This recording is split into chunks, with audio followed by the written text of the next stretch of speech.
সীমান্ত পরিস্থিতি নিয়ে আরও খবর জানাবো আপনাদের। লালমনিরহাট থেকে যোগ দিচ্ছেন সহকর্মী মাহফুজ বকুল। বকুল, আপনি জানেন যে সীমান্তের যে উত্তেজনা, এটা প্রশমনে হয়তো বিজিবি বিএসএফ এর কর্মকর্তারও কথা বলছেন। আজ পররাষ্ট্র মন্ত্রণালয়ে দেখা করছেন ভারতের রাষ্ট্রদূত। এই সকল পদক্ষেপের পর সীমান্তের উত্তেজনা কিছুটা কমেছে কিনা? সীমান্তে দহগ্রাম সীমান্তে গত শুক্রবার থেকে যে উত্তেজনা চলছিল, গতকালকেও কিন্তু কমান্ডার পর্যায়ে বৈঠক হয়েছে বিএসএফ এবং বিজিবির।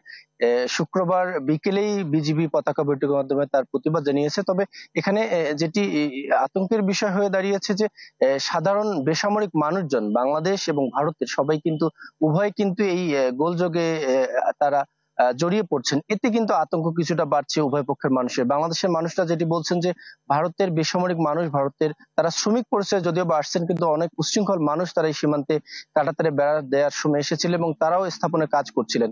এ সময় বাংলাদেশের মানুষও যখন এগিয়ে যায় তখন কিন্তু বিজিবি এবং বিএসএফ এর মধ্যস্থতায় দুই পক্ষ দুদিকে সরে যায় এবং পরবর্তীতে যখন উত্তেজনা আরো বাড়ে তখন তারা বাংকার তৈরি এবং নির্মাণে তারা পদক্ষেপ যায় এবং তারা সেভাবে পদক্ষেপ নিয়েছে। এবং বিজিবির সাথে আজকে বিজিবির ঊর্ধ্বতন কর্মকর্তারা আজকে যেটি বলছেন যে তারা এই কমান্ডার পর্যায়ে বৈঠকের পর প্রতিবাদ জানিয়েছে এবং আপাতত বন্ধ রয়েছে।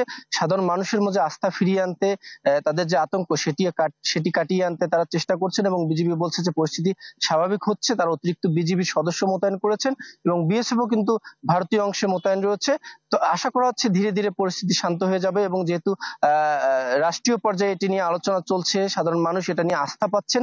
দহগ্রাম সীমান্তবাসী থেকে শুরু করে সীমান্তের যে জায়গাগুলোতে ঝামেলা চলছিল সেখানকার মানুষ কিন্তু আস্তে আস্তে আস্থা ফিরে পাচ্ছেন। এবং বিজিবি যেটি সর্বশেষ বলছে যে কোনো বিএসএফ এর আক্রমণাত্মক পরিস্থিতি এবং কাঁটাতারে বেড়াবার সীমান্তে যে কোনো কার্যক্রমে তারা সজাগ রয়েছে এবং তারা এগুলো সর্বোচ্চ তদারকি করছে। এবং তারা যেটি বলছে যে সীমান্তে আরো বেশি বিজিবি প্রয়োজনে মোতায়েন করা লাগলে তারা মোতায়েন করবেন, কিন্তু পরিস্থিতি নিয়ন্ত্রণের সর্বোচ্চ তারা চেষ্টা করছেন। এই ছিল আমার কাছে সবশেষ।